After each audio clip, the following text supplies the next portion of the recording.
কল্যাণী ইউনিভার্সিটির আন্ডারে যে সমস্ত কলেজ রয়েছে প্রত্যেকটা কলেজে তোমরা যারা থার্ড সেমিস্টারের স্টুডেন্ট রয়েছো বিএ জেনারেল অর্থাৎ পাস কোর্সের, তো তোমাদের থার্ড সেমিস্টারে যাদের এসইসি সাবজেক্টে বাংলা রয়েছে অর্থাৎ তোমরা যারা এসইসি সাবজেক্টে বাংলা নিয়েছো, তো এসইসি বাংলার 5 এবং 10 নম্বরের কিছু গুরুত্বপূর্ণ সাজেশন নিয়ে আজকের এই ভিডিওতে আমি আলোচনা করব। তো আমি তোমাদের জন্য এসইসি বাংলার জন্য মাত্র কয়েকটা প্রশ্ন তৈরি করেছি। এই কয়েকটা প্রশ্ন যদি তোমরা পরীক্ষার আগে ভালো করে পড়ে যেতে পারো, এর মধ্যে থেকে তোমরা পরীক্ষাতে 5 এবং 10 নম্বরের প্রশ্ন কমন পেয়ে যাবে। তো কী কী প্রশ্ন রয়েছে তাহলে এবার চলো সেগুলি দেখে নেওয়া যাক। তো দেখো স্ক্রিনের উপর তোমরা প্রত্যেকেই প্রশ্নগুলি দেখতে পাচ্ছ। তো দেখো প্রথম প্রশ্ন রয়েছে, বানান সংশোধনের নিয়মগুলি কি কি লেখো। 2 নম্বর প্রশ্ন রয়েছে, বানান বিধি কি, বানান ভুলের কারণ ও প্রতিকারের উপায়সমূহ আলোচনা করো। 3 নম্বর প্রশ্ন রয়েছে, প্রুফ সংশোধন কি, প্রুফ সংশোধন প্রয়োজন কেন, প্রুফ সংশোধনের ক্ষেত্রে কোন কোন বিষয়ের দিকে নজর রাখা প্রয়োজন। 4 নম্বর প্রশ্ন রয়েছে, প্রুফ সংশোধনের ক্ষেত্রে সংকেত বা চিহ্ন ব্যবহারের গুরুত্ব বা প্রয়োজনীয়তা সম্পর্কে আলোচনা করো।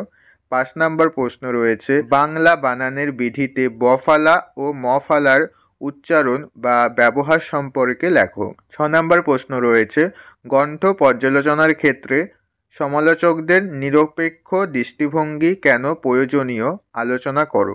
7 নম্বর প্রশ্ন রয়েছে, আমার জীবন অথবা শ্রীকান্ত উপন্যাসের গ্রন্থ পর্যালোচনা করো। 8 নম্বর প্রশ্ন রয়েছে, শ্রেণীকক্ষে নাটকের পাঠদান বিষয়ে 8 নম্বর প্রশ্ন রয়েছে, শ্রেণীকক্ষে পাঠকের পাঠদান বিষয়ে তোমার মতামত দাও। 9 নম্বর প্রশ্ন রয়েছে, শ্রেণীকক্ষে নাটক পাঠদান ক্ষেত্রে সমস্যা সমাধানের পদ্ধতি সম্পর্কে আলোচনা করো। এখানে দাগ নাম্বারটা একটু ভুল হয়ে গেছে। 9 নম্বর রয়েছে, শ্রেণীকক্ষে পাঠদানের ক্ষেত্রে ডিজিটাল মাধ্যমকে কিভাবে ব্যবহারযোগ্য করে তোলা হয়েছে তা আলোচনা করো।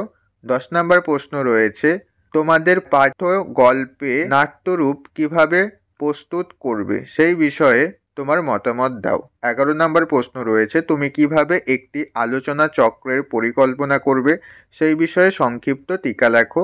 12 নম্বর প্রশ্ন রয়েছে, একটি আলোচনা চক্রের বিষয় নির্বাচনের ক্ষেত্রে কোন কোন দিকগুলি বিশেষভাবে লক্ষ্য রাখতে হবে। 13 নম্বর প্রশ্ন রয়েছে, সাহিত্য বিষয়ক আলোচনা চক্রের প্রবন্ধ উপস্থাপক কিভাবে বক্তব্য উপস্থাপন করেন তা আলোচনা করো। 14 নম্বর প্রশ্ন রয়েছে, শিক্ষার্থীদের উদ্দেশ্যসমূহ অর্জন করানোর জন্য একজন শিক্ষক কবিতা পাঠের ক্ষেত্রে যেসব পদ্ধতি ও কলাকৌশলের সহায়তা নিতে পারেন তা আলোকপাত করো। 15 নম্বর প্রশ্ন রয়েছে, নাটকের সংজ্ঞা দাও। নাটকের বৈশিষ্ট্যগুলি সংক্ষেপে নাটকের শ্রেণীবিভাগ সম্পর্কে আলোচনা করো। তো এই মোট 15টা প্রশ্ন আমি তোমাদের এসইসি বাংলার জন্য তৈরি করেছি।